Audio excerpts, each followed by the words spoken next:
So what I did, and again, I'll take another shot tomorrow when it's in better daylight. I've just taken the door off here, and I'm taking off some of this framing. Taking the framing off here, and we're going to open this area up. We'll put the wood stove directly onto this area, and then it'll go up. The chimney will go up straight up through here. Unfortunately, I did make a bad discovery when I was in here. There was obviously some water damage previously. Obviously, it's going to make the exit going out a little easier, but hey, we'll deal with it, fix it up, and get that all fixed up and make it look matching this ceiling as we go through and make this renovation. The cupboard has now been removed. Left a flange of a 5/8 inch down here for the board that's underneath here. That'll sit up flush with this measurement here. Measuring with using the skylight as a guide, so you'll have a joist roof support on each side of this skylight.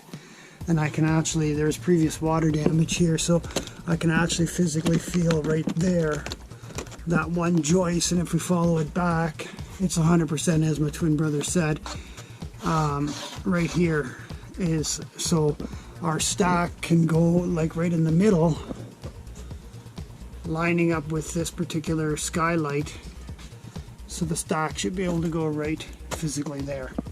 And we'll reinforce this with a 3/8 plywood afterwards, and then put the finishing boards back on it again to make it look so that it gives a consistent nice ceiling that's in here afterwards. So there's the update. Now the cupboard's totally removed. Now it's the install of the hole, and the exit going outside is our next phase on this particular install project. I'll keep you guys updated.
Well, here we are, guys. Today we're going to field trial the Cubic Mini wood stove. We have it set up here in the yard, and we're going to just get it started for the first time and burn the oils, the preservation oils off of it, and to get it going. And of course we've got our trusty hound with us here that is taking more wood than actually helping us with. So we're going to get her going here in a few seconds. Christina's on it. Beautiful day, little snowfall. Let's see if I can get a little closer here and see what happens. And we'll go from there.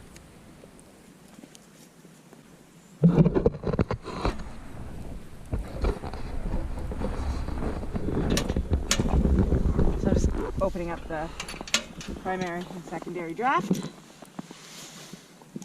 Trusty lighter, not using a flint today. Very deceived.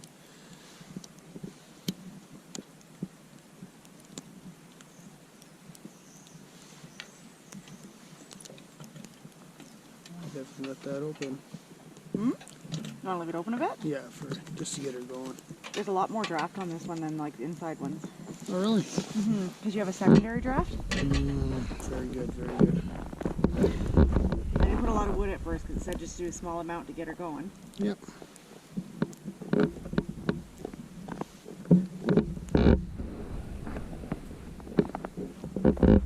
I've actually done this without the back reflector on it.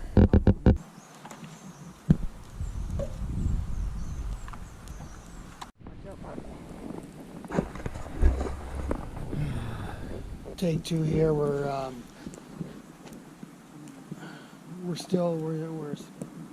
doing the last part of the field trial here with our mini cube.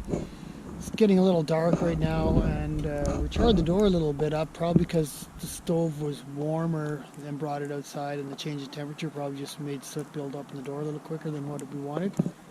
But we're just opening it up to actually see the quality of flame and the ash in there right now. It's pretty respectable.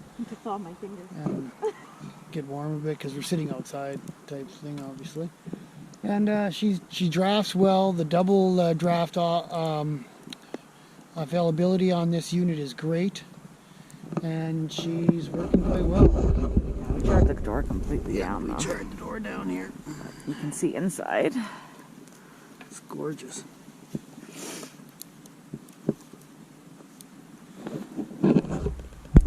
Installation, we had an old cupboard that was in here. We took it out. We then put a metal plating on the bottom, on the sides of it, as well as Mini Cube comes with the heat reflectors on the side, back, and for the chimney itself.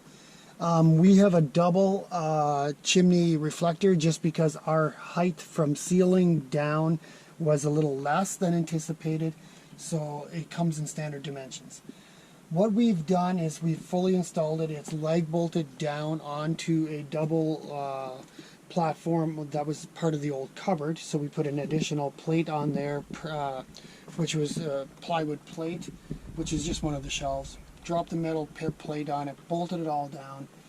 We then followed their directions on how we actually installed it. So this is a 3-inch stovepipe, really small stove, and then we had a 5-inch heat resistant pipe with an additional inch of clearance, so it's a 7-inch hole. I reinforced all the joisting in here because there was some previous water damage, and then like with the 1-inch clearance, put the sortie of the exit of the chimney going out, and installed it, and then it's bolted in as per what Cubic indicates, and that's really like a wet certification type standard barriers around chimneys and stuff like that. Additional features that we have is that we put in a warming rack up here. This is really a lifesaver for our boot liners, our mitts, scarves, hats over the winter and wet season. We've made an additional cook surface on top of here, which Billy, an amazing cousin, gave us, and your nephew. Nephew, thank you, Christina.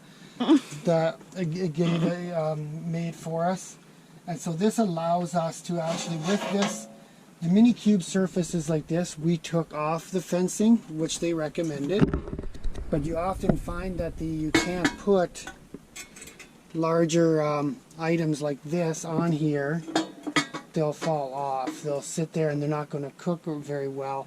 So what we did is we actually added, Billy made us this stove insert, which goes on top of here, which allows us to actually, more Christina, to cook, warm up, and with larger items. We can actually have like multiple items on here. You can have the stove fan on here at the same time as you're running and cooking on the other side and stuff like that. So yeah, we just got a small fire going on in here today, just because it's now pretty warm out, and we just used it for coffee this morning. So that's the mini cube update, guys. That's easy to install, really easy. You walk through information that comes from the company, step by step, easy peasy.